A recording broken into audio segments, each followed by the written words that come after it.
Assalamualaikum warahmatullahi wabarakatuh. Alhamdulillahilladzi anzala as-sakinata fi qulubil mu'minin liyazdadu imanan ma'a imanihim. Asyhadu an la ilaha illallah wahdahu la syarikalah wa asyhadu anna Muhammadan abduhu wa rasuluhu la nabiyya ba'dah. Allahumma salli wa sallim wa barik ala sayyidina Muhammadin wa ala alihi wa sahbihi ajma'in. Allah Subhanahu wa ta'ala berfirman di dalam surat Ali Imran ayat 190, salah satu ayat yang cukup terkenal, yang isinya A'udzu billahi minasyaitonir rajim. Bismillahirrahmanirrahim. Inna fi khalqis samawati wal ardi wa ikhtilafil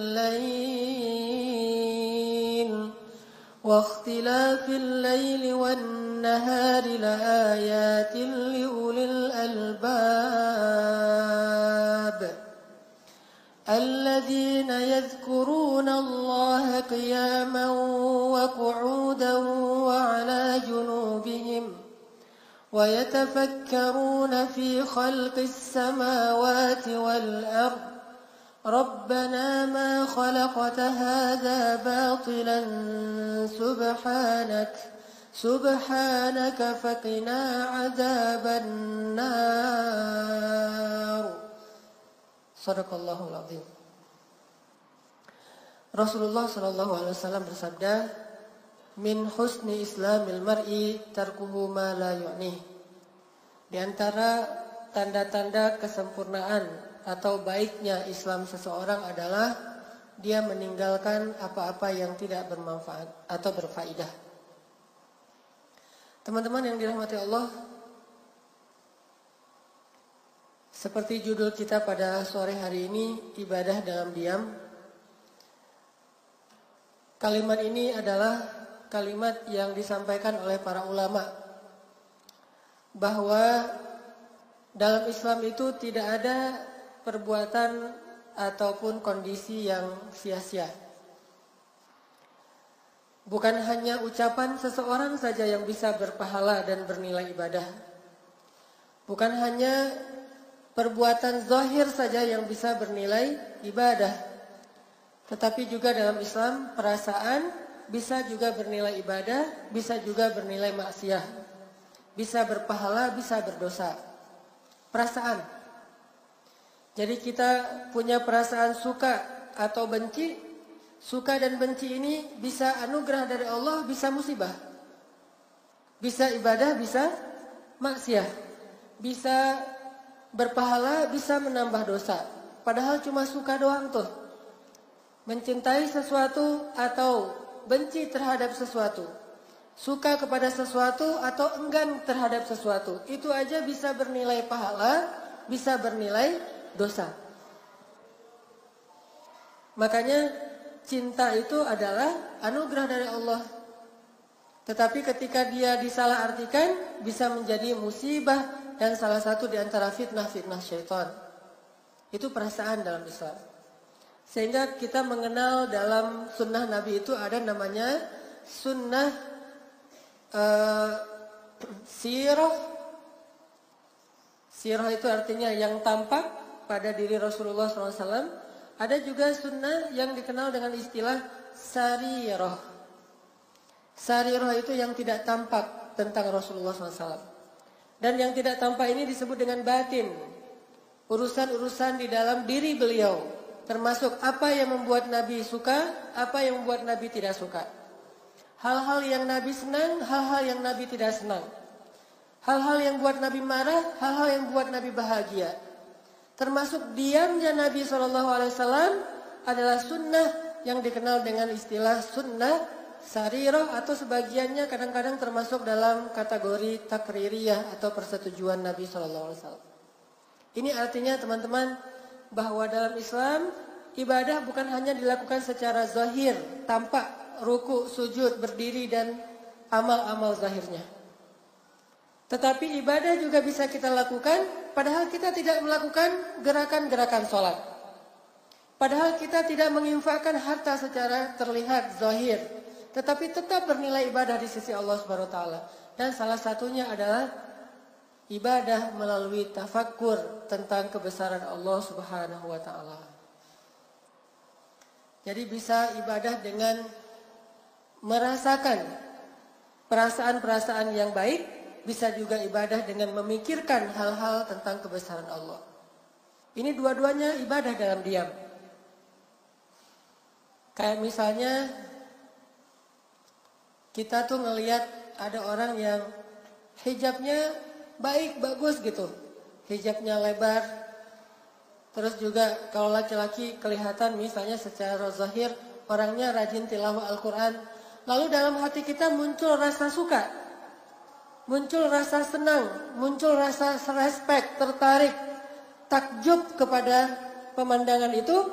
Maka ini termasuk perasaan yang insya Allah diridhoi Allah. Berpahala. Sekedar gitu doang tuh. Kayak misalnya kita ngelihat ada seorang anak muda membantu orang tua di jalan, nyebrang misalnya. Atau dia sangat berkhidmat, sangat berbakti kepada kedua orang tuanya. Kalau orang tuanya lagi bicara, dia dengerin, dia nunduk. Atau dia bantu orang tuanya di rumah sakit.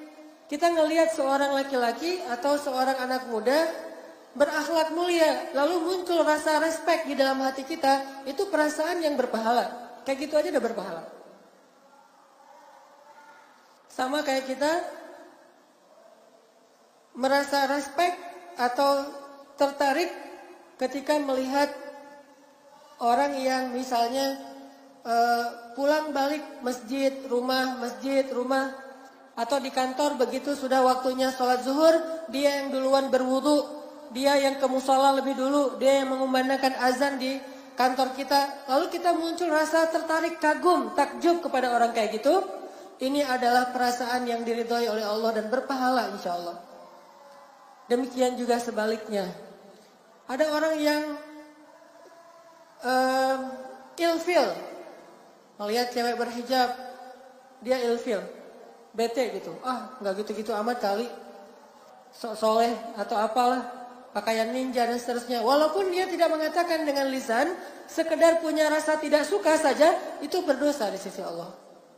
Makanya ada doa di dalam Al-Quran, wala taj'al fi qulubina ghillan lilladzina amanu. Dan janganlah engkau jadikan di dalam hati kami rasa ghillan, rasa tidak suka, rasa benci kepada orang yang beriman. Karena perasaan pun ada nilainya, berpahala atau dosa di sisi Allah Subhanahu wa taala. Jadi teman-teman, kalau kita pengen dapat pahala dalam diam, maka kendalikanlah perasaan kita. Suka tidak suka, cinta tidak cinta, dan seterusnya.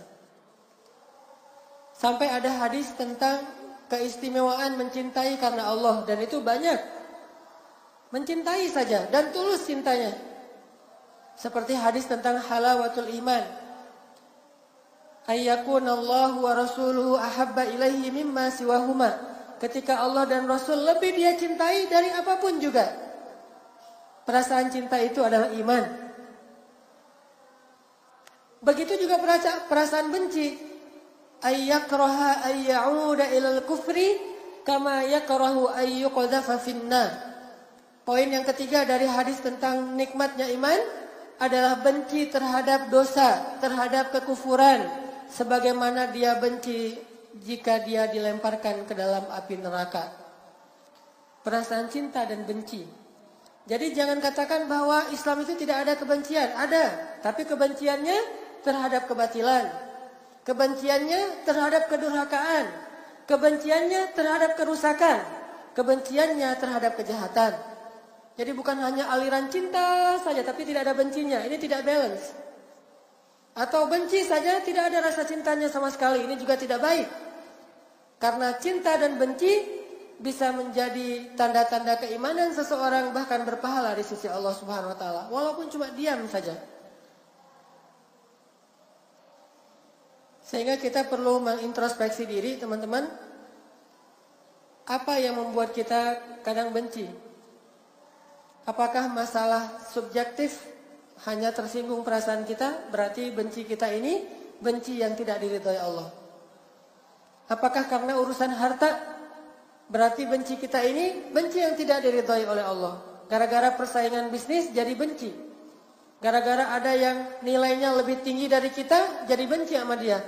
Ini orang yang baper yang tidak diridhoi Allah Subhanahu wa taala. Tetapi kalau kita bencinya bukan orang tetapi perbuatan dosanya, insya Allah itu benci yang diridhoi Allah. Cuman pada kesempatan ini kita akan lebih banyak membahas ibadah dalam diam yang kedua. Bukan ibadah dalam diam dalam arti perasaan, tetapi dalam angle ibadah tafakkur. Sebagaimana tadi ayat yang saya baca di surat Ali Imran 190, gimana caranya kita beribadah dengan cara bertafakkur terhadap kebesaran ayat min ayatillah, kebesaran Allah Subhanahu wa taala. Kalau kita perhatikan, kata para ulama, ilmu itu ada dua. Ada ilmu yang didapatkan dengan cara membaca, yang didapatkan dengan cara mendengar, yang didapatkan dari seorang ulama, yang didapatkan dari buku, namanya teori, atau dikenal dengan saqafah, wawasan. Ada juga ilmu yang didapatkan bukan dengan cara membaca, tidak tertulis di dalam kertas ataupun teks, tetapi didapatkan dengan cara mentafakuri, memikirkan, merenungkan, dan objeknya bukan tulisan, bukan bacaan, bukan huruf, tetapi objeknya adalah semesta. Itu dikenal dengan istilah hikmah. Sehingga ada orang yang dikenal dengan istilah alim atau orang yang ulama, ada juga yang dikenal dengan istilah hakim, orang yang bijaksana, ahli hikmah. Atau bisa jadi dua-duanya, seorang yang alim plus hakim. Dia banyak ilmu saqafah, wawasan, dia juga orang yang sangat hikmah, bijaksana karena mentafakuri kebesaran Allah.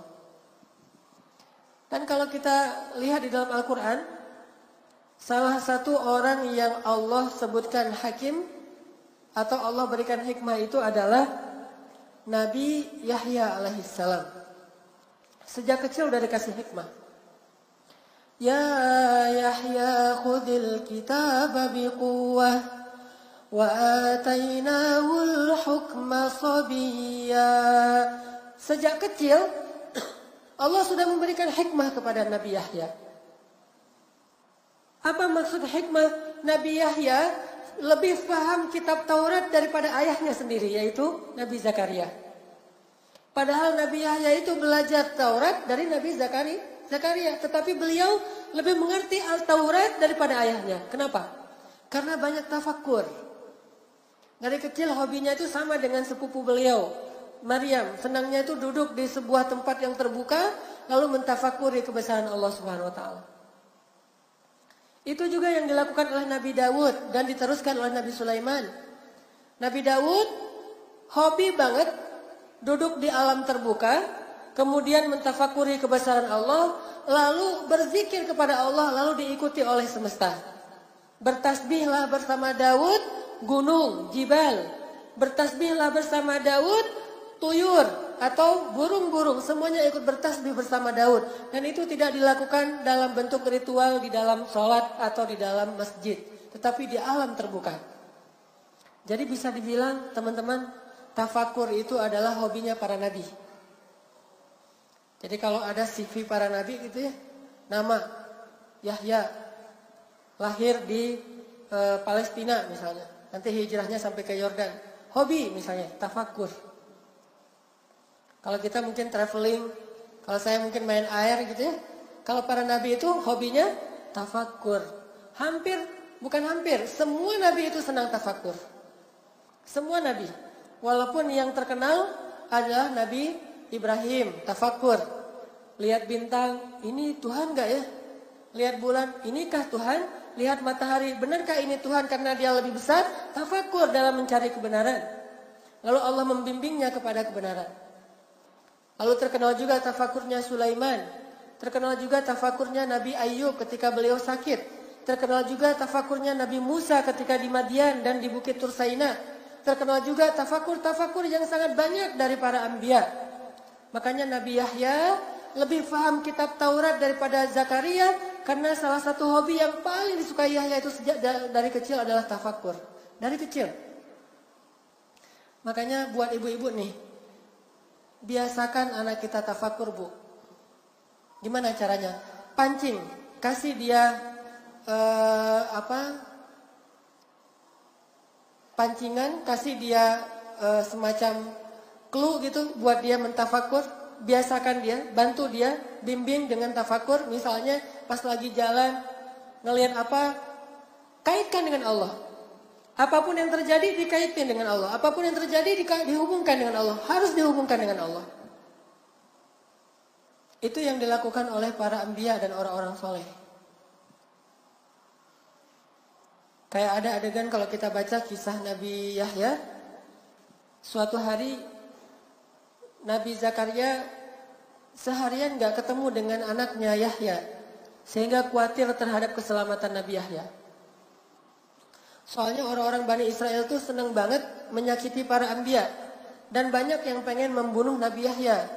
Soalnya ulama-ulama Bani Israel, Yahudi, takut Yahya itu akan menggeser posisi mereka di antara masyarakat sebagai ulama. Sedangkan posisi mereka sebagai ulama itu menguntungkan secara materi. Soalnya orang Yahudi ini curang kepada umatnya sendiri. Dia bikin syariat bukan dari Allah, dibuat-buat yang menguntungkan dia. Yang Allah menyebutnya dengan istilah yaktubuna kitaba bi aidihim, menulis kitab dengan tangan mereka sendiri, wa yashtaruna bi ayatillahi tsamanan qalila, dan menjual ayat-ayat Allah dengan harga yang sedikit. Itu kerjaan Yahudi, ulama-ulamanya. Menghalalkan yang haram, mengharamkan yang halal. Sehingga ketika Nabi Yahya muncul, apalagi Nabi Isa, mereka khawatir posisi mereka terganggu dan membahayakan pendapatan mereka. Banyak kejahatan yang mereka lakukan demi ingin menggeser atau menyingkirkan Nabi Yahya alaihissalam. Sehingga suatu hari Nabi Zakaria tidak melihat Nabi Yahya di rumah ibadah, tidak juga di rumahnya. Sehingga Nabi Zakaria mencari-cari seharian, di mana Yahya, di mana Yahya. Akhirnya Nabi Zakaria mencari di dalam hutan. Ketika dicari di dalam hutan atau di sebuah kebun, Nabi Zakaria melihat Nabi Yahya sedang duduk di depan sebuah lubang yang dibuat sendiri oleh Nabi Yahya. Mirip dengan kuburan. Maka mendekatlah Nabi Zakaria kepada Yahya, bertanya, "Ya bunayya, wahai anakku tersayang, apa yang kamu lakukan sendiri di dalam kebun ini? Apa yang sedang kamu lakukan sendiri di sini, wahai Yahya?" Apa kata Yahya? "Ya abati, wahai ayahku. Bukankah ayah menceritakan bahwa yang bisa menghidupkan hati itu adalah mengingat kematian? Bukankah mengingat kematian itu akan membuat seseorang itu selalu sadar dan tidak lupa kepada Allah?" Kata Zakaria, "Benar." "Maka wahai ayah," kata Yahya, "saya sengaja datang ke sini menggali sebuah lubang seolah-olah itu kuburan. Lalu saya mengingat kematian dengan cara menatap ke arah kuburan itu. Lalu saya berkata kepada diri sendiri, wahai diriku, kamu pasti akan dikuburkan di tempat ini suatu saat kelak. Dan saat itu terjadi, maka kamu hanya seorang diri, tidak ada yang bisa menolong kamu, wahai diriku, jiwaku." Jadi Nabi Yahya itu usia masih sekitar 7 tahun, udah punya inisiatif tafakur. Bayangin anak 7 tahun gali kuburan terus tafakur. Ada nggak sih anak sekarang kayak gitu? Yang ada anak sekarang 7 tahun mungkin nge-game. Anak 7 tahun mungkin sibuk dengan gadgetnya. Anak 7 tahun ngejar-ngejar Go Pokemon. Ke masjid juga, tetapi bukan untuk sholat ya. Soalnya Pokemonnya masuk masjid. Ya kejar tuh ke dalam masjid. Beda generasinya. Kalau dulu 7 tahun udah punya hobi tafakur. Sampai punya inisiatif membuat galian. Lalu dia duduk di depannya sambil menangis. Yahya menangis. Makanya kata Allah, Nabi Yahya itu adalah hamba yang sangat lembut hatinya. Apa sifat Nabi Yahya? Wahananan min ladunna wa zakatan wa kana taqiyya. Hanan at-taqi. Itu sifat Nabi Yahya. Saya menamakan diri dengan Hanan at-taqi itu karena berharap bisa meneladani Nabi Yahya. Dan itu salah satu nabi favorit saya banget lah pokoknya. Makanya pas saya punya anak laki-laki satu-satunya, langsung saya kasih nama Yahya. Dari dulu saya favorit banget, ngefans banget sama Nabi Yahya. Seandainya ada IG-nya pasti saya following. Cuma gak ada IG-nya. Dikepoin cari-cari mana IG Nabi Yahya, memang gak ada kan ya. Facebooknya gak ada, IG-nya gak ada, yang ada suratnya. Sehingga saya hafal surat tentang Nabi Yahya, yaitu surat Maryam, yang dibuka dengan kisah Nabi Yahya. Lalu saya berdoa dengan doa Nabi Zakaria supaya dikasih anak laki-laki dan akan diberi nama Yahya. Alhamdulillah dikabulkan. Itu ajaib banget tuh doa. Kalau teman-teman pengen punya anak laki-laki dan soleh, coba hafal doa di pembukaan surat Maryam. Fahabli min ladunka waliya waj'alhu rabbi radiyya. Ya Allah, beri saya seorang anak laki-laki yang meneruskan dakwah dan jadikan dia anak yang Engkau ridhoi, dan jadikan dia seorang anak yang lembut, yang bersih, yang tidak pernah berbuat dosa, yang berbakti kepada kedua orang tuanya. Dan saya menamakan dia Yahya. Sehingga alhamdulillah Allah berikan kepada saya seorang anak laki-laki yang saya memperhatikan lembut sekali.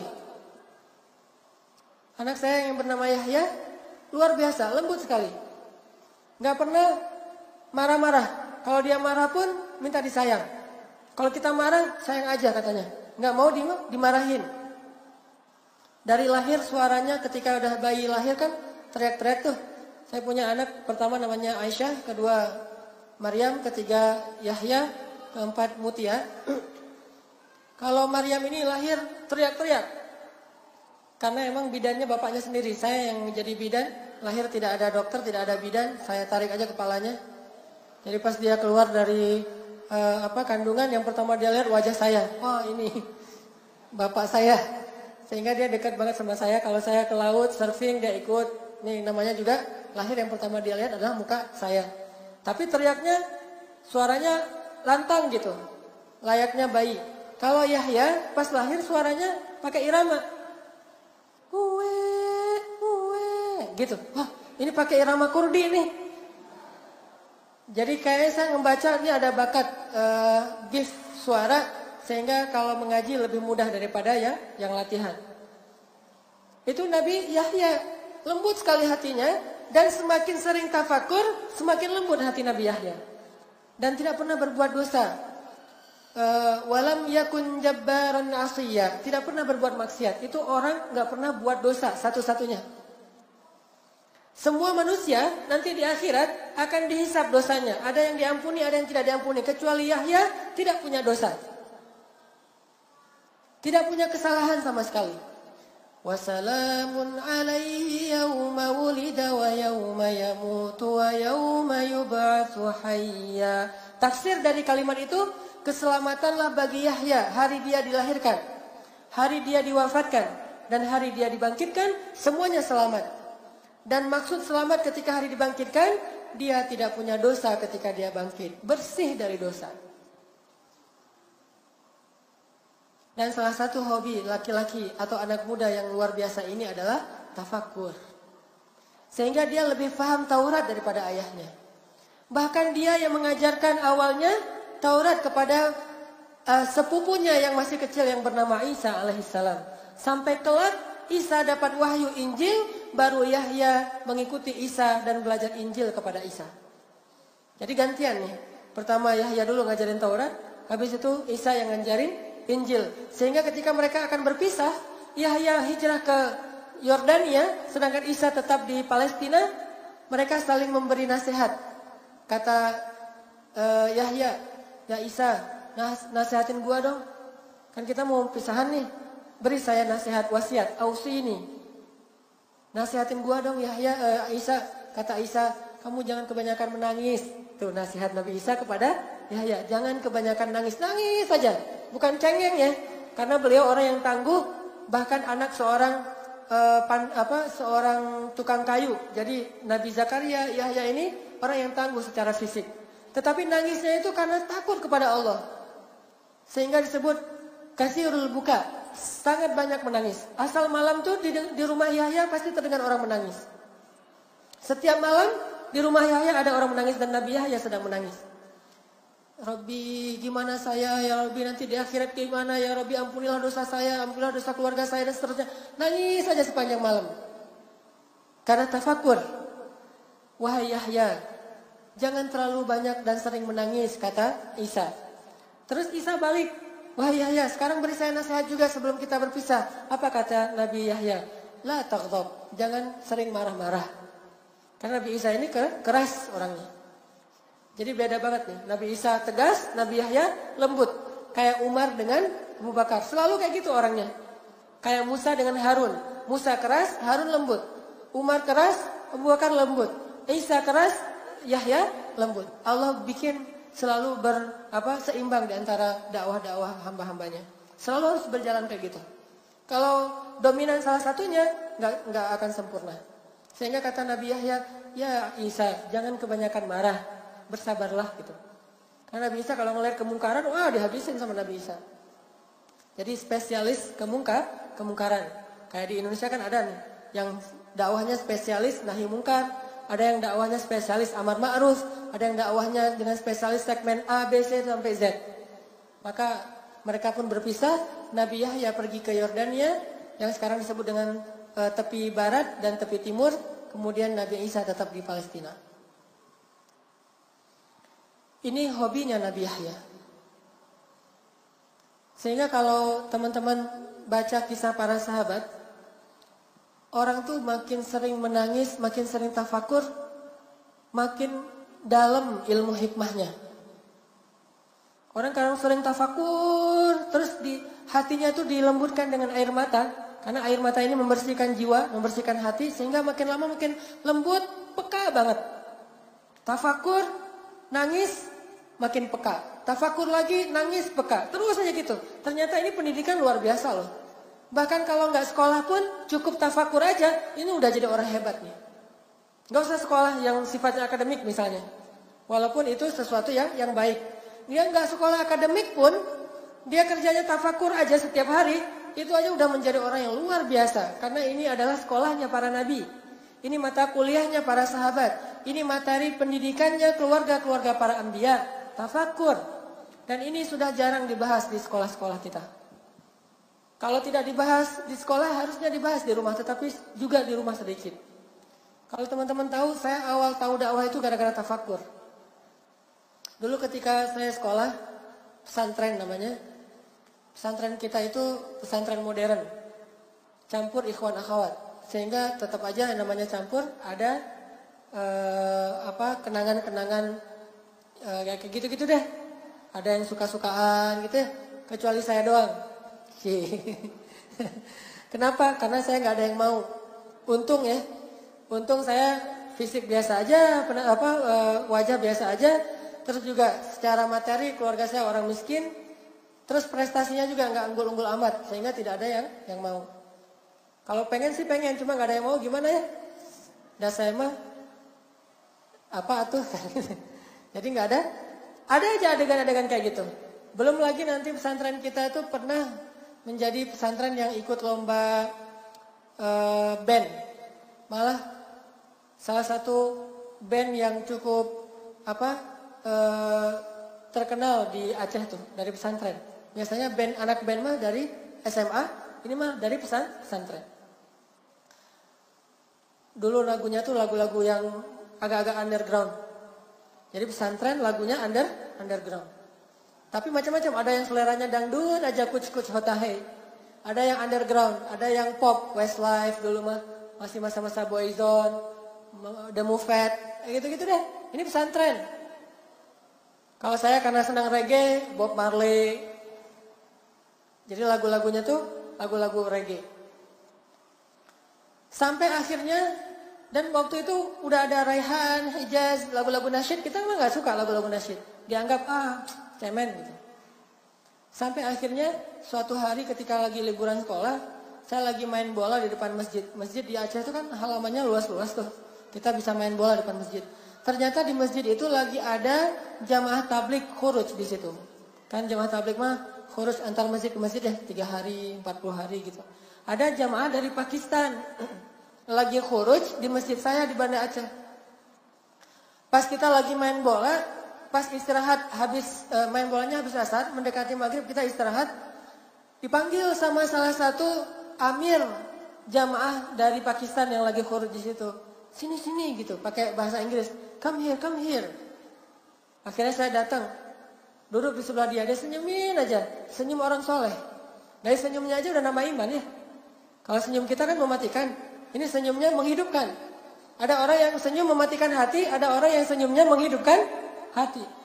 Makanya cewek-cewek kalau ngeposting, senyumlah yang menghidupkan hati.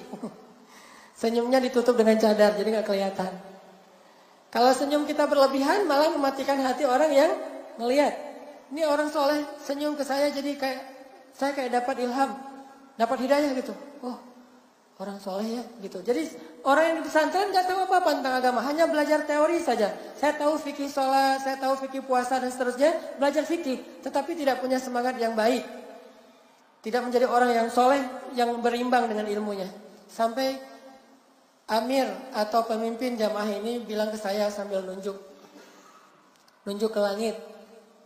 What's that in Indonesian? Apa itu dalam bahasa Indonesia, kata dia. Saya bilang langit. Kata dia, langit Allah cipta. Tunjuk ke pohon. Saya bilang, pohon Allah cipta, kata dia. Dia cuma tahu bahasa Indonesia Allah cipta aja. Terus dia tunjuk, ada sapi yang lagi merumput di depan masjid. Itu sapi Allah cipta. Gitu aja terus, setengah jam Allah cipta, terus Allah cipta. Tapi setelah Allah cipta, saya ngerasa ada sesuatu yang beda di dalam jiwa saya. Jadi kayak orang yang baru sadar dan baru bangun dari tidur. Itu luar biasa. Kerasa banget di hati kita. Ini namanya fiqhul qulub. Pemahaman yang paling baik itu dirasa di hati, bukan hanya difahami dengan logika. Dan itulah yang disebut dengan fikih dalam Islam. Dan itu tidak akan didapatkan kecuali dengan cara-cara yang Allah ajarkan. Diajarkan oleh orang-orang ahli hikmah. Materinya adalah kebesaran-kebesaran Allah dan akan sampai ke dalam hati. Bukan menambah wawasan. Wawasan apa orang saya juga udah tahu. Langit orang saya yang ngasih tahu. Pohon, sapi, batu, segala macam, gunung, karena rumah saya itu dekat laut, dekat gunung. Jadi kita ngabolan banget. Jadi anak kalau saya nonton si bolang tuh kayak nonton masa kecil saya. Kadang di laut, kadang di gunung. Kalau kita haus tinggal pergi ke kebun wakaf. Di Aceh tuh banyak kebun wakaf. Tinggal petik aja buah kelapa. Petik, manjat, petik sendiri, kupas sendiri. Banyak anak Aceh tuh ngupas kelapa itu nggak pakai golok. Ngupas kelapa pakai gigi. Kelapa muda dikupas pakai gigi. Kayak ngupas mangga. Makanya kita nggak pernah ke dokter gigi. Copot sendiri gitu. Langsung ngupas pakai gigi. Terus digeprok gitu udah aja. Minum air kelapa. Pokoknya si bolang banget lah. Jadi dekat laut, dekat gunung. Gunungnya kelihatan, lautnya kelihatan. Ditanya, laut, saya bilang Allah cipta. Karang, Allah cipta. Gunung, Allah cipta. Awan, Allah cipta. Dan seterusnya. Lama-lama jadi kayak nambah iman sendiri gara-gara kalimat Allah cipta. Dia mengajarkan saya tafakkur. Akhirnya sejak saat itu saya mulai rutin khuruj. Ikut jamaah tabligh. Namanya khuruj pelajar. Setiap bulan 3 hari. Setiap bulan khuruj. Sampai di Mesir saya masih khuruj. Baru saya berhenti khuruj. Walaupun tetap berteman dengan teman-teman jamaah tabligh. Tetap respect dengan dakwah mereka. Gara-gara ada insiden di Mesir. Bukan insiden dimarahin orang. Kalau insiden dimarahin orang udah sering lah. Namanya tabligh ya. Biasa dimarahin orang. Ngapain kamu sini segala macam. Masya Allah gitu aja kita mah gak ngelawan ya. Baru ada insiden yang buat saya berhenti itu apa? Saya lagi bayan. Saya di Mesir itu kelas tahun kedua lah, semester 3. Tahun kedua di Al-Azhar. Saya bayangkan di tabligh mah kalau lagi di masjid ada namanya bayan, ceramah di depan. Saya bayan. Bayan 1 jam. Setelah selesai bayan ada seorang bapak-bapak salaman sama saya. Assalamualaikum, waalaikumsalam. Dia ternyata tadi itu duduk di depan saya. Siapa namanya? Saya sebutin. Dari mana? Dari Indonesia. Oh, belajar di mana? Di Al-Azhar, saya bilang. Kata beliau, saya ini ngajar di Al-Azhar, profesor kamu. Wah, ternyata yang dengar bayan saya adalah dosen saya sendiri, cuman beda semester gitu. Dosen tafsir Al-Quran semester terakhir. Yang nanti saya akan ketemu beliau. Kalau nanti udah semester terakhir. Saya itu dosen kamu di Al-Azhar. Nih ya, kamu tuh tadi pas bayan banyak salah. Aduh, banyak informasi yang keliru. Banyak hadis-hadis yang gak kayak gitu. Banyak tafsiran yang keliru dan seterusnya. Oh gitu Prof, maaf saya gak tahu segala macam. Makanya kalau kamu mau belajar, udah aja gak apa-apa kamu khuruj. Gak apa-apa kamu berdakwah, tetapi jangan bayan dulu. Karena bayan itu menyampaikan ilmu. Kalau gak paham bisa membahayakan orang yang mendengar. Akhirnya saya minta maaf. Dan sejak saat itu saya tidak berani lagi untuk bayan. Mulai saya belajar ke gerakan Ikhwanul Muslimin. Saya tinggal di pelosok yang banyak tokoh-tokoh ikhwannya. Salah satu guru ikhwan saya, Profesor Dr. Abdurrahman Uwais, meninggal dalam kudeta militer di Mesir. Dan mudah-mudahan mendapatkan pahala syahid. Dan foto beliau tersebar di koran, saya tahunya di Indonesia. Beliau ditembak. Dan itu orang soleh banget. Udah soleh baik lah gitu. Setiap, beliau gak pernah mengambil gajinya di kampus. Diambil sih 1.000 pound, tetapi setelah diambil langsung dibagi-bagi kepada mahasiswa. Saya sering dibagikan gaji beliau. Ditanya, kalau udah gajian langsung pergi ke kos-kosan mahasiswa Indonesia, nanya, anak-anakku udah pada beli buku belum? Belum Prof gitu. Ini beli buku, udah aja dibagi-bagi untuk beli buku kuliah. Udah pada bayar uang kuliah belum? Belum, bayarin kalau yang nggak dapat beasiswa. Bulan ini udah belanja beras belum? Atau gandum atau apa? Kita mah pasti jawabannya belum, namanya mahasiswa ya, belum aja. Masalahnya belum aja semuanya. Untung si dokternya nggak kok belum aja nih jawabannya. Kasih aja setiap bulan tuh habis gaji beliau 1.000 pound untuk membiayai kita-kita. Dan beliau hidupnya dari kebun. Dan setiap panen pasti datang bawa berkarung-karung hasil panen adas, kemudian gandum segala macam dibawa untuk mahasiswa. Ada yang zakat, ada yang sedekah, ada yang hadiah. Orang yang solehnya luar biasa. Saya kenal banget dengan beliau. Tidak sombong sama sekali. Rajin menabung. dan tidak sombong. Intinya teman-teman, saya sendiri ngerasa bahwa tafakur itulah yang mengantarkan saya kepada dakwah. Sehingga tafakur ini menjadi salah satu di antara amalan yang saya rasa cepat sekali menambah keimanan. Dan itu juga yang dilakukan oleh para sahabat. Salah satunya adalah yang paling senang tafakur itu Abu Bakar As-Siddiq. Itu hobinya tafakur banget. Sehingga karena Abu Bakar ini orang yang sangat rajin tafakur dan berkorban yang paling banyak untuk agama Allah, Allah kasih dia hikmah yang lebih dibandingkan sahabat yang lain. Sampai tingkat hikmahnya itu kepada kepekaan jiwa. Yang kalau kita mungkin nyebutnya dengan istilah basiroh. Punya kepekaan jiwa. Itu Abu Bakar. Salah satu contoh kepekaan jiwanya, beliau memahami teks, memahami Al-Quran lebih dalam daripada sahabat yang ngerti tafsir. Makanya saya bilang, belajar Al-Quran jangan hanya membaca teks, jangan hanya membaca tafsir, jangan hanya membaca syarah hadis, tapi tafakur juga. Karena ketika kita udah tafakur, kita akan memahami itu lebih dalam daripada orang yang ahli secara wawasan dan teori. Abu Bakar membuktikan itu. Contohnya ketika turun ayat Al-yawma akmaltu lakum dinakum wa atmamtu alaikum ni'mati wa raditu lakumul islam dina. Idza jaa nasrullahi wal fath wa ra'aitan nasa yadkhuluna fi dinillahi afwaja.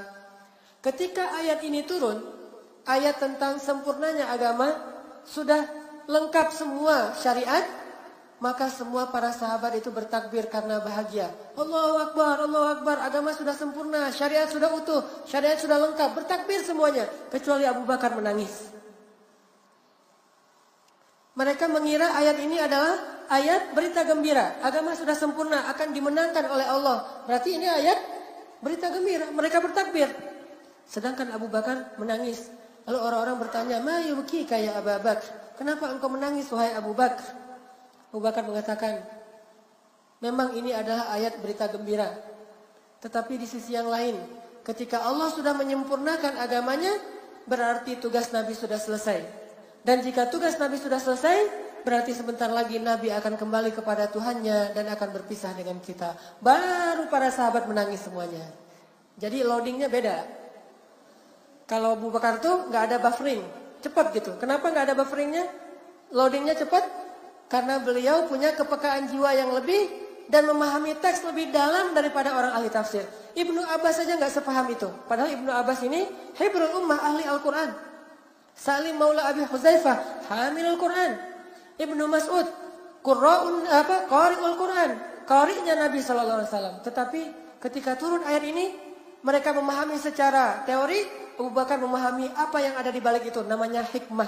Karena hikmah itu sesuatu yang di baliknya, yang tidak akan terlihat hanya dengan pemahaman teoritis atau ilmiah. Itulah Abu Bakar As-Siddiq. Baru mereka pada nangis. Gitu juga ketika turun ayat idza jaa nasrullahi wal fath. Saat Fathu Makkah. Ketika Fathu Makkah, semua orang waraitan nasa yadkhuluna fi dinillahi afwaja. Orang berbondong-bondong masuk Islam. Bahkan yang dulunya memusuhi Islam sekarang menjadi pembela Islam seperti Ikrimah, seperti Sofwan, seperti Suhail. Banyak orang-orang yang benci kepada Islam sekarang menjadi pemeluk Islam. Sehingga seolah-olah dakwah ini sudah berada di puncaknya. Udah menang. Maka Abu Bakar pun menangis. Orang-orang bertanya lagi, "Ya Abu Bakar, bukankah hari ini hari bahagia? Ketika manusia berbondong-bondong masuk Islam dan dakwah kita sudah dimenangkan, kenapa engkau menangis?" Kata Abu Bakar, "Ma ba'dal kamali illa nuqsan." Tidak ada yang terjadi setelah kesempurnaan kecuali kekurangan. Artinya kalau udah sampai di puncak, maka yang setelahnya adalah penurunan. Dia bisa melihat sesuatu yang setelahnya. Kalau kita masih belum di puncak, berarti ini akan naik terus nih. Tapi kalau udah di puncak, yang setelahnya adalah turunan. Maka tidak ada setelah hari ini yang penuh dengan kesempurnaan kecuali kekurangan. Dan apa yang dimaksud dengan kekurangan? Yang pertama kekurangan itu adalah kita akan ditinggalkan oleh Rasulullah SAW. Itu nukson pertama yang sangat menyedihkan. Nukson kedua, terjadinya fitnah. Di mana orang-orang banyak yang keluar dari Islam dan munculnya nabi-nabi palsu. Fitnah di zaman Abu Bakar. Tetapi di balik semua itu tetap menunjukkan bahwa punya firasat yang dalam. Karena Abu Bakar ini orang yang suka tafakur. Dan dengan tafakur itu Allah melembutkan jiwanya. Sehingga Abu Bakar dikenal dengan orang yang istilahnya raqiqul qulub, raqiqul qalb. Orang yang hatinya lembut sekali, peka banget. Raqiqul qalb, hatinya riqqah, sangat lembut. Bahkan ketika Rasulullah sakit, lalu Rasulullah meminta Abu Bakar yang jadi imam, kan?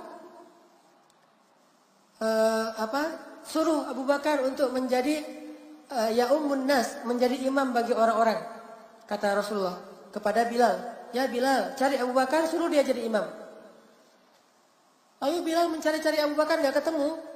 Mungkin Abu Bakar lagi di kebunnya atau di pasar.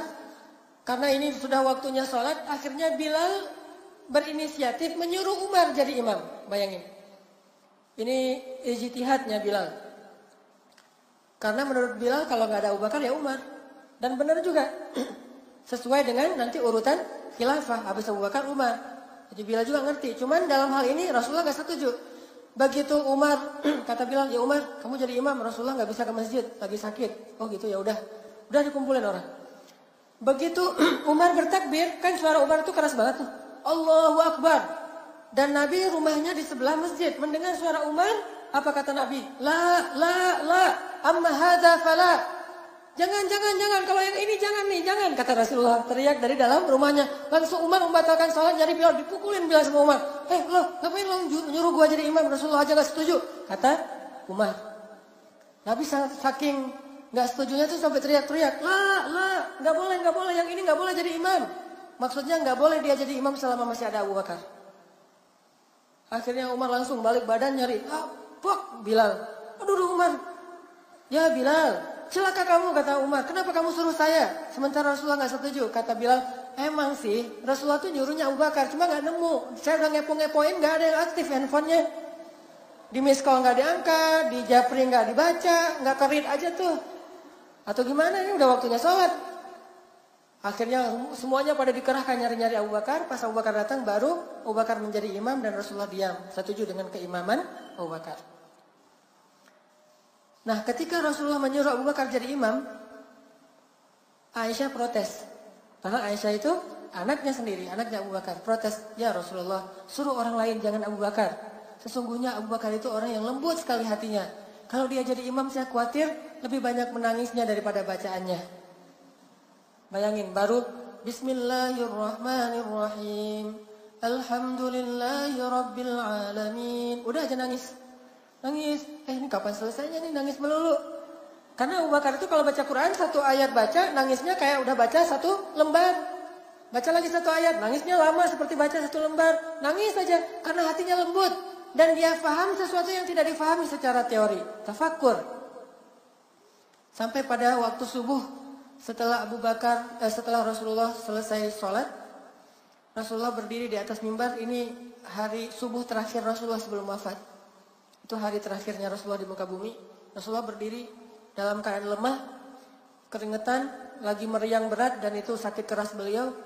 Memaksakan berdiri dan Nabi mengatakan, wahai kaum muslimin, sesungguhnya ada seorang hamba Allah yang diberikan pilihan oleh Allah antara kembali kepada kekasihnya atau tetap bersama keluarganya.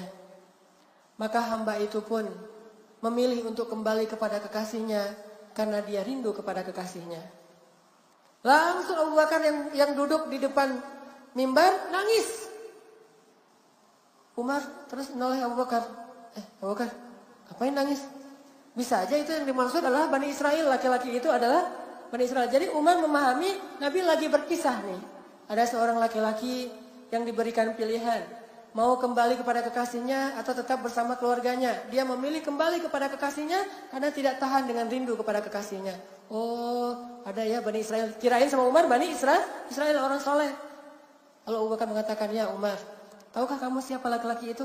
Kata Umar, emang siapa? Dialah Rasulullah SAW. Beliau ternyata sudah diberikan pilihan untuk kembali kepada Allah atau tetap bersama kita. Dan beliau telah memilih untuk kembali kepada Allah. Baru satu masjid nangis. Selalu aja gitu. Beda. Yang satu udah nangis duluan, yang lain, oh ya udah nangis deh. Jadi nangisnya nunggu komando dari Abu Bakar. Dan itu juga luar biasa ya, Rasulullah mah nyawanya ditawari. Rasulullah mau meninggal enggak? Mau dong gitu. Rasulullah mau meninggal atau mau tetap hidup ya Rasulullah? Meninggal aja deh Rasulullah mah. Kalau kita coba, Ustaz, mau meninggal sekarang? Oh jangan dong, saya belum beres ya, segala macam alasan modus gitu ya. Jangan meninggal sekarang, tuh ombak lagi bagus tuh. Ntar aja kalau pulang dari Batu Karas misalnya, ngombak dulu.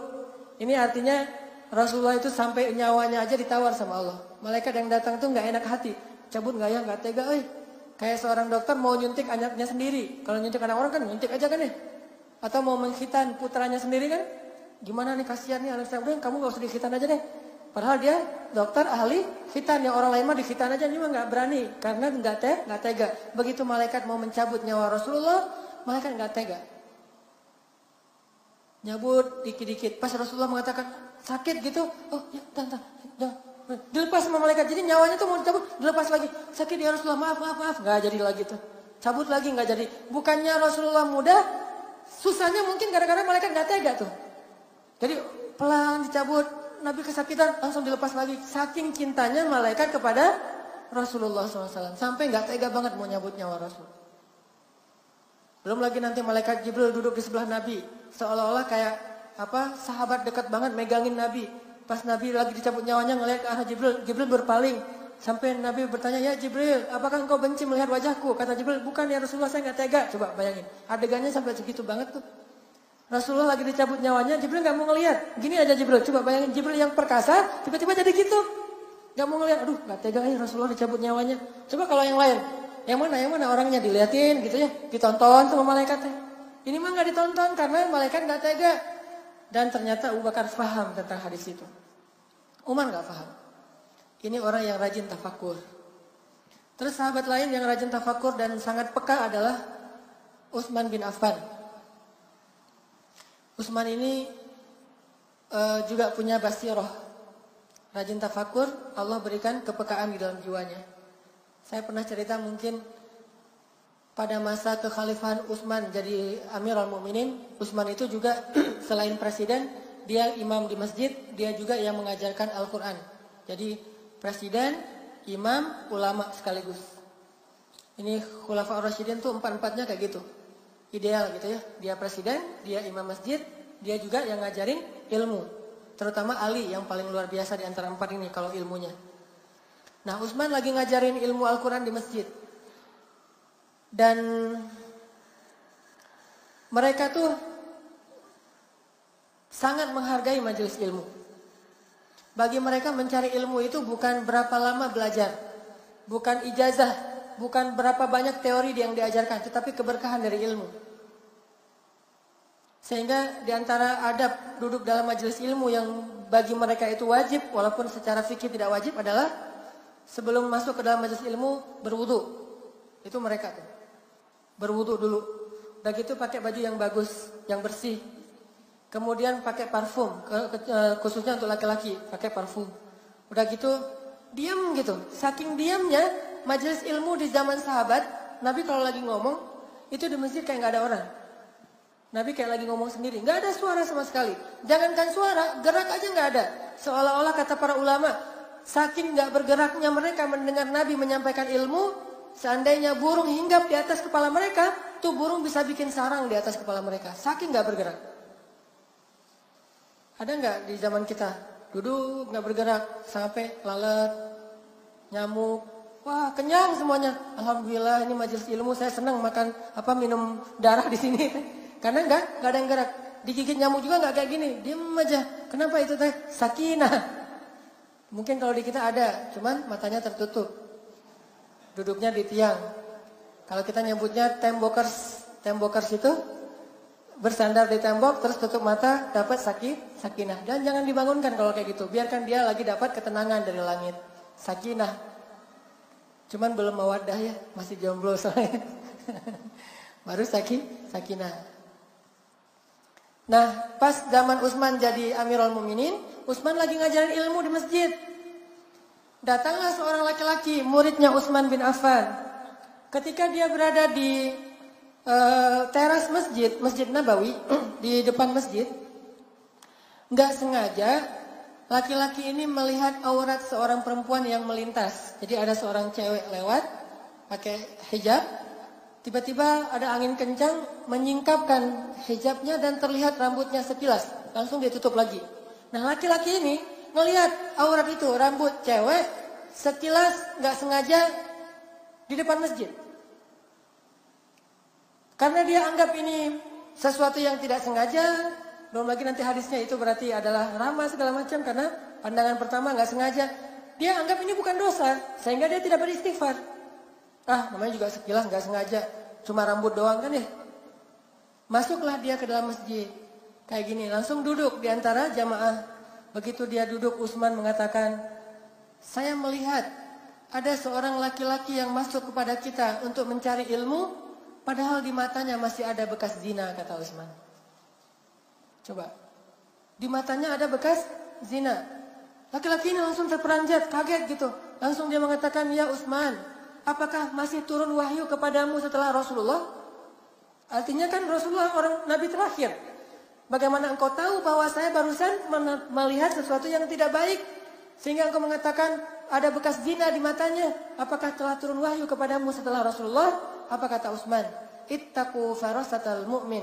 Hati-hati dengan farasah. Farasah itu jadi bahasa Indonesia, firasat.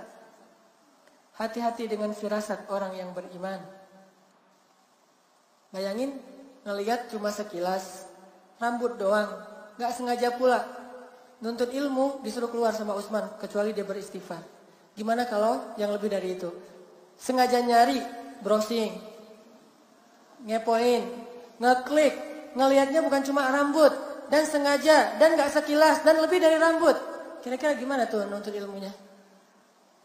Itulah bedanya mereka dengan kita. Kalau kita mencari ilmu itu untuk direkam di dalam pikiran kita. Hafal, tahu, ngerti. Nanti kalau ustadznya nyebut lagi, oh saya udah pernah dengar. Kalau kita baca lagi, oh gue udah pernah tahu tuh. Kalau dibacakan sama teman, saya udah hafal hadisnya. Bagi kita ilmu tuh di sini. Bagi mereka ilmu itu di sini. Kalau ilmu di sini, sambil bermaksiat pun bisa mencari ilmu. Ini konsep barat nih. Orang barat kan, kayak di film-film atau di mana tuh, mencari ilmu pacaran. Bahkan di kelas tuh duduknya satu bangku berdua, cewek cowok dengan pacarnya.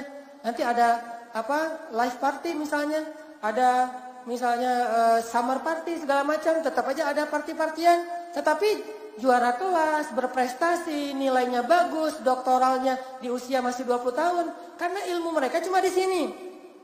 Nggak akan membuat hati mereka beriman dengan ilmu seperti itu. Sedangkan orang Islam mencari ilmu itu bukan untuk dihafal, tetapi fiqhul qulub, difahami dengan hati, dan itu tidak akan bisa didapatkan kecuali dengan cara meninggalkan dosa. Beda cari ilmu ala barat dengan ala Islam. Kalau ala barat sambil bermaksiat juga dapat ilmu, tapi dalam Islam dosa kecil menghalangi kita dari ilmu. Itu yang dialami oleh Imam Syafi'i kan? Ke pasar, nggak sengaja ngelihat ada seorang ibu-ibu betisnya keangkat, namanya orang di pasar gitu lagi kerja, betisnya keangkat, nggak sengaja langsung Imam Syafi'i memalingkan wajahnya, lupa beberapa hadis. Dan ketahuan banget Imam Syafi'i kalau lupa, soalnya nggak pernah lupa. Kalau kita ngerasa biasa-biasa aja, karena emang kita jarang ingat. Makanya nggak tahu kalau ada lupa, emang saya nggak pernah ingat apa-apa. Kalau orang menghafal Quran itu ketahuan, kalau dia habis ada dosa itu ketahuan. Apa ketahuannya? Murajaahnya susah. Ayatnya lupa, itu orang yang hafal Quran. Jadi kalau kita nggak ngafal Quran, nggak akan ketahuan. Saya mah ngeliat gitu biasa-biasa aja. Ya biasa-biasa aja, karena nggak ada ayat yang dihafal, tidak ada hadis yang dihafal, sehingga nggak ada yang lupa. Kalau kata teman-teman, hati-hati jaga pandangan, hilang hafalan. Kecuali bagi yang tidak menghafal gitu ya. Kalau yang nggak menghafal, ada juga yang nakal. Nggak apa-apa, hilang hafalan, ntar hafal lagi. Gampang kalau hilang nanti dihafal lagi. Artinya kepekaan itu al-fiqhu fiqhul qulub, pemahaman yang di hati itu tidak akan didapatkan kecuali dengan tadi meninggalkan dosa. Makanya kata Utsman ini orang yang hatinya peka, dan itu salah satunya dibangun dengan banyaknya bertafakur. Dan kita nanti bisa baca kalau dalam biografi Utsman itu kalimat-kalimat tafakurnya Utsman itu luar biasa. Dan di antara semua hamba-hamba Allah yang ahli tafakur ulul albab ini, Rasulullah SAW adalah orang yang paling sering menyampaikan hadis-hadis tafakur. Contoh nih, tafakur itu kan artinya menghubungkan suatu objek dengan penciptanya, pemiliknya. Lihat gunung, Allah cipta tadi. Lihat langit, Allah cipta. Kalau nggak bahasa itu minimal kita bahasanya Masya Allah, Subhanallah, Allahu Akbar. Itu artinya menghubungkan suatu objek semesta dengan pemiliknya. Itu namanya tafakur. Kayak tadi ayatnya, Rabbana ma khalaqta hadza batilan subhanaka faqina adzabannar. Dan gak usah terlalu ribet dengan yang benar subhanallah atau masya Allah, sama aja lah. Saya sering banget dapat pertanyaan, Ustaz, kita kalau ngelihat keajaiban alam semesta bacanya yang benar subhanallah atau masya Allah ya? Ayatnya subhanallah tuh. Subhanak artinya subhanallah. Bisa juga masya Allah, tergantung maksud. Subhanallah itu artinya gak mungkin sia-sia. Masya Allah itu artinya gak mungkin kecuali dengan seizin Allah. Sama-sama bisa dibaca dengan ketakjuban. Kayak kita ngelihat alam yang luar biasa, ada siklusnya, subhanallah. Artinya nggak mungkin ini terjadinya secara sia-sia, pasti ada maksudnya. Itu bacanya subhanallah. Tapi kalau kita bilang masya Allah, itu artinya ini nggak akan mungkin terjadi kecuali dengan seizin Allah, dengan kehendak Allah. Berarti bacanya tergantung niatnya, tergantung maksudnya apa di dalam hati kita. Rasulullah itu sering sekali mengaitkan satu objek dengan Allah atau akhirat. Itu tafakur. Contoh. Jadi dalam satu perjalanan, kalau nggak salah ini perjalanan perang Tabuk. Nabi berhenti di sebuah rest area, di oasis. Kan perjalanannya tuh panjang, harus berhenti di beberapa spot. Suatu malam, Nabi dengan pasukannya kaum muslimin berhenti di sebuah oasis. Di dengan takdir Allah kebenaran waktu itu malam bulan purnama. Dan mungkin purnama yang paling sempurna. Kayak mungkin di kita tuh ada fenomena bulan yang paling dekat jaraknya dengan bumi sehingga bulan terlihat lebih besar. Waktu itu mungkin kayak gitu. Lagi bulan purnama sempurna banget dan tidak ada awan, cerah sekali. Satu helai awan pun gak ada. Lalu para sahabat yang lelah berjalan, mereka tidur di hamparan pasir sambil ngelihat ke langit, melihat bulan purnama yang terang banget tapi tidak menyilaukan. Hening pada ngelihat langit gitu, sambil istirahat gitu. Jadi hiburan mereka itu ngelihat langit. Kalau hiburan saya tuh ngelihat istri. Maaf ya bagi yang belum punya. Hiburan saya itu menatap wajah istri. Wajah istri saya seperti rembulan. Tapi jangan dari jarak dekat. Kalau dari jarak dekat kan rembulan mah gak mulus ya. Dari jarak jauh gitu. Atau menatap wajah anak. Menatap wajah anak itu hiburan banget. Orang kalau udah nikah tuh ya gak susah nyari hiburan. Yang susah nyari hiburan tuh kalau masih jomblo. Susah banget nyari hiburan. Ini gak bisa, itu gak bisa. Udah dengar sekian album tetap aja galau. Udah jalan sini jalan sana minum segala macam minuman mulai dari soda dan kemudian sampai bahkan ada yang ke beer house tetap aja galau. Tapi kalau udah nikah tinggal lihat wajah pasangan udah hiburan. Belum lagi senyumnya, belum lagi nanti dan seterusnya. Itu ya, itu mah intermezzo doang. Susah menghilangkan materi itu. Balik lagi ya. Jadi pada menatap pada menatap bulan gitu, pada hening semuanya. Tiba-tiba Nabi mengatakan, tahukah kalian nanti penduduk surga itu akan menatap wajah Allah seperti saat ini kalian menatap bulan. Tidak ada penghalang di antara mereka, kata Nabi. Ini artinya apa? Apapun objeknya dihubungkan dengan Allah dan akhirat. Dihubungkan dengan Allah dan akhirat itu tafakur. Ngelihat bulan. Nanti gini nih kita ngelihat wajah Allah di dalam surga. Gak ada penghalang sama sekali. Bening gitu. Teduh. Terangnya tapi tidak menyilaukan. Oh gitu ya Rasulullah. Semangat lagi mereka untuk beramal soleh. Tafakur. Nanti tafakur Nabi yang lain misalnya. Nabi lagi jalan. Terus ngelihat seonggok bangkai onta.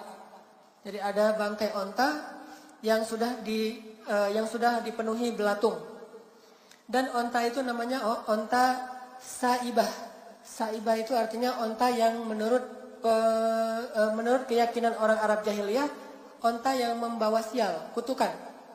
Ciri-cirinya telinganya dipotong. Jadi ada hamin, saibatin, banyak istilah-istilah onta pembawa sial di zaman jahiliyah.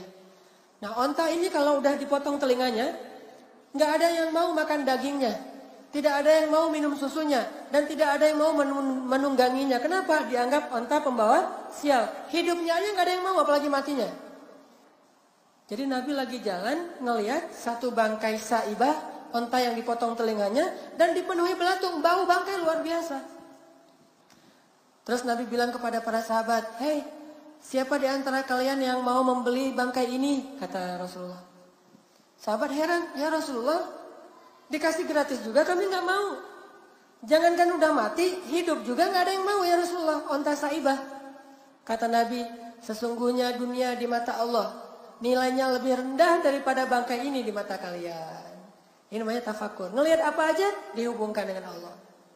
Allah lagi, Allah lagi, Allah lagi. Terus aja kayak gitu. Itu orang beriman.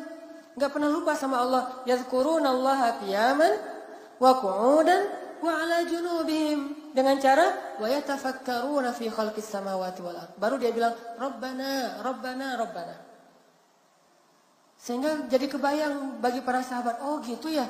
Berarti Allah tuh kalau nggak ngasih dunia kepada hambanya yang beriman, nggak zalim. Soalnya bagi Allah dunia tuh nggak ada harganya. Seandainya kata Nabi, dunia itu ada harganya walaupun sebelah sayap nyamuk, maka Allah tidak akan ngasih dunia itu sedikit pun kepada orang kafir. Jadi kita salah paham tentang Allah gara-gara menghargai dunia. Sehingga ada orang bilang, oh, apa maunya Allah sama saya? Allah kok tega banget sih? Allah kok gak adil sih sama saya? Karena kita mengukur rahmat Allah dengan dunia. Sedangkan Allah pengen merahmati kita dengan akhirat, bukan dengan dunia. Kita gak ngerti, salah paham. Misunderstanding, miskomunikasi sama Allah. Seandainya dunia ini nilainya ada, walaupun cuma seberat 11 sayap nyamuk. Berapa gram kira-kira 11 sayap nyamuk? Gak ada gramnya. Kalau kita pakai timbangan yang digital tuh, terus di atasnya kita taruh nyamuk, bukan sayapnya, nyamuk nih. 3 ekor, jangan 1 ekor. Keluar gak angkanya? Gak keluar, 1 juga gak keluar. Naruh mungkin nyamuk misalnya 10 ekor, masih belum keluar angkanya. Butuh ratusan ekor nyamuk baru keluar angka 1. Itu nyamuk loh. Gimana 11 sayap nyamuk? Lebih gak keluar lagi angkanya. Saking tidak ada nilainya dunia di mata Allah. Seandainya ada segitu aja nilainya, maka Allah gak mau ngasih dunia ini kepada orang kafir. Karena Allah gak mau merahmati orang kafir. Jadi kalau ada orang kafir dikasih dunia dan seisinya, itu bukan karena Allah lebih sayang mereka daripada orang mukmin. Tetapi bukan berarti Allah juga gak ngasih dunia untuk orang beriman. Bagi Allah dunia itu bukan ciri dari kasih sayang Allah. Dunia ini bisa jadi amanah, bisa juga jadi fitnah. Sedangkan rahmat bukan dunia, akhirat. Kecuali Allah kasih dunia yang menjadi kebaikan untuk akhirat. Kaya tapi dermawan, itu baru rahmat namanya. Kalau kaya doang bukan rahmat. Makanya yang kita disuruh cemburu itu bukan ke orang kaya, tetapi orang kaya yang dermawan. La hasada illa fisnatain. Tidak boleh cemburu kecuali kepada 2 orang. Salah satunya orang yang kaya dan menghabiskan kekayaannya fi sabilillah. Menghabiskan kalimat kata kuncinya. Kekayaannya fi sabilillah. Jadi yang kita cemburu itu bukan kekayaan, tetapi habisnya kekayaan itu di jalan Allah. Jadi dunia itu baru jadi rahmat kalau dunia itu membawa orang kepada akhirat. Baru jadi rahmat. Kalau semata-mata dunia saja, itu bukan rahmat di mata Allah. Jadi jangan salah faham. Kok saya setelah hijrah malah susah hidup saya? Jangan salah faham. Kalau setelah kita hijrah, setelah kita bertaubat, setelah kita memperbaiki diri, dunia kita malah jadi susah. Bukan berarti Allah mencabut rahmatnya, tetapi Allah ingin mungkin melindungi kita dari fitnah-fitnah dunia. Karena Allah sayang sama kita, gak dikasih dunia. Kalau dikasih hanya untuk mencukupi kebutuhan kita. Yang gak membuat kita sampai lupa diri. Karena banyak orang makin dikasih dunia makin sombong. Makin dikasih dunia makin jauh dari Allah. Makin dikasih dunia makin jarang sholatnya. Dan kita ngerasain sendiri kalau lagi banyak masalah, sholat khusyuk, nangis-nangisnya. Tahajud panjang. Jam 1 malam udah bangun tahajud sampai subuh. Begitu dikasih solusi, subuh juga kadang kelewat. Makanya Allah gak mau kita celaka gara-gara dunia. Kasih aja masalah terus. Jadi kalau kita pengen Allah gak ngasih masalah, istiqomah. Dikasih dunia tetap beribadah, gak dikasih dunia juga beribadah. Sehingga Allah gak khawatir ngasih dunia untuk kita. Ini hambaku siap gak ya dikasih harta? Ini hambaku siap gak ya dikasih pasangan? Jangan-jangan ntar dia kalau udah dikasih pasangan lupa sama gua. Akhirnya udah deh jomblo aja loh. Biar semakin dekat sama Allah gitu. Bisa kayak gitu. Intinya Nabi itu mengaitkan bangkai onta dengan Allah. Jalan lagi tuh. Jalan lagi. Lewatin sebuah bukit. Namanya Bukit Jamdan. Di daerah Madinah. Antara Madinah dengan Madain Solih. Agak-agak jauh dari kota Madinah. Namanya Bukit Jamdan. Jamdan ini salah satu bukit yang paling angker bagi orang Arab. Jadi kalau udah lewat lereng atau lembah Jamdan, semua orang ketakutan. Dianggap ada jin penunggunya. Dan di situ banyak orang yang celaka. Sehingga ketika kaum muslimin lewat lereng atau lembah Jamdan, banyak desas-desus di antara kaum muslimin. Ini Jamdan loh, ini Jamdan loh. Mulai ada cerita horor. Lalu Nabi mengatakan, Hada Jamdan. Ini adalah bukit atau gunung Jamdan. Dan dia adalah sabaqal mufarridun. Lalu para sahabat mengatakan, apa arti mufarridun ya Rasulullah? Mufarridun itu adalah orang yang banyak bertasbih kepada Allah. Sedangkan gunung ini lebih banyak lagi daripada orang-orang ahli bertasbih kepada Allah. Jadi kalau ada orang ahli ibadah, tasbih terus ribuan kali tasbih, gunung Jamdan ini lebih banyak lagi bertasbih kepada Allah. Artinya Nabi itu mengaitkan semesta itu dengan Allah. Ini hamba Allah. Jadi kalian gak usah khawatir. Kalau kita jalan kemana-mana itu kita melihat, oh ini hamba Allah, ini hamba Allah, ini hamba Allah. Sehingga kita tidak hidup di dunia yang jauh dari penciptanya. Melihat apapun, ini hamba Allah. Jangan kayak orang yang tidak beriman mengatakan alam. Oh ini fenomena alam. Alam lagi, jarang yang Allah. Saya kan paling sering tuh nonton kalau di TV Nat Geo ya, National Geographic. Senang banget nonton Nat Geo, terutama yang Nat Geo Wild tentang alam liar gitu. Dan selalu bahasanya alam telah menyediakan segalanya untuk kita. Yang nyediain alam. Itu bahasa orang evolusi. Tapi kita Allah lagi. Sebagaimana mereka tidak pernah enggan untuk mengatakan evolusi alam, kita juga nggak akan enggan untuk mengatakan Allah. Sehingga saya kalau lagi nonton Nat Geo itu, Masya Allah, Subhanallah, sering terkagum-kagum sendiri ngelihat kebesaran Allah di alam semesta. Walaupun referensinya mereka, tetapi tafakur kita untuk mengingat Allah SWT. Kayak misalnya hiu, the ocean misalnya, atau killer fish. Salah satunya hiu, selain paus pembunuh. Killer whale ya. Whale killer atau killer whale? Pokoknya paus pembunuh aja. Ini ada hiu nih ceritanya. Ternyata teman-teman, hiu itu adalah vacuum cleaner Allah di dalam lautan. Dia itu hanya makan ikan atau makhluk laut yang terluka atau akan jadi bangkai dan akan jadi polusi di dalam laut. Sehingga dia akan punya dua sensor. Satu sensor ciuman darah, satu lagi dia pakai sonar untuk melihat gerak. Jadi kalau ada ikan yang geraknya, berenangnya udah gak teratur karena terluka dan bentar lagi mau mati, udah mulai lemah nih, maka akan terbaca oleh sonar sensornya hiu dari jarak sekian puluh kilometer. Dan sensor inilah, sonar inilah yang dipelajari kemudian menjadi inspirasi pembuatan sensor dalam kapal selam untuk melihat lawan atau jarak musuh. Dia bisa lebih dari 10 km ngelihat, oh ada ikan yang sekarat tuh, didatengin sama dia dengan kecepatan lebih dari 100 km per jam, dalam hitungan menit datang makan tuh ikan. Karena kalau nggak dimakan oleh hiu, ikan itu akan jadi polusi di dalam laut. Makanya kalau kita berenang di laut jangan panik. Begitu panik, wah hiu, ada yang makanan saya tuh. Berenangnya kacau gitu ya, nggak teratur. Sehingga kalau kita lihat orang-orang barat, kenapa yang diving sering di sebelah hiu tapi kok nggak diserang? Karena gerakan mereka itu udah teratur, udah punya ilmu berenang atau ngedive. Coba bayangin diving pas lewat hiu langsung panik sendiri. Hiu yang tadi nggak tahu jadi tahu tuh. Hiu walaupun di sebelah kita kalau geraknya teratur, menurut teori di Nation nih, walaupun gerak di sebelahnya kalau geraknya teratur nggak akan kebaca oleh sonarnya. Sehingga dianggap bukan makanan, tetapi dianggap teman. Hey bro, gitu. Kalau teratur, tapi kalau bukan teratur, bukan bro tuh. Langsung, wah ini makanan saya. Walaupun jaraknya puluhan kilo. Masya Allah langsung. Ini namanya tafakur. Sama kayak gajah. Pernah dengar suara gajah? Kalau gajah bersuara yang bisa kita dengar, berarti dia lagi guyon. Kalau dia manggil temannya, kita nggak bisa dengar. Dia menggunakan suara frekuensi rendah yang tidak mampu didengar oleh manusia. Kita tuh bisa mendengar suara dengan frekuensi tertentu yang udah tinggi.